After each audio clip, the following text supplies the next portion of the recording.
adik-adik sekarang ni, mungkin mentaliti lepas ni saya nak mencari pekerjaan. Pekerjaan ni mungkin makan gaji saja.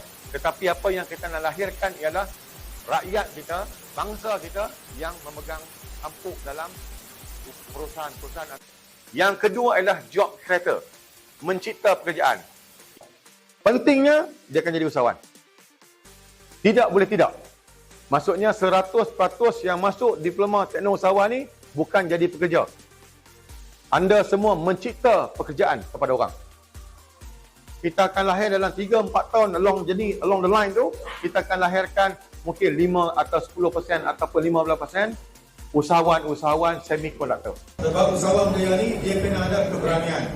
Dia ada high risk taker. Dia ada communication yang baik. Dia ada dialog inovatif yang tinggi. Dan dia mempunyai akhlak yang tinggi. Menulis, satu lagi.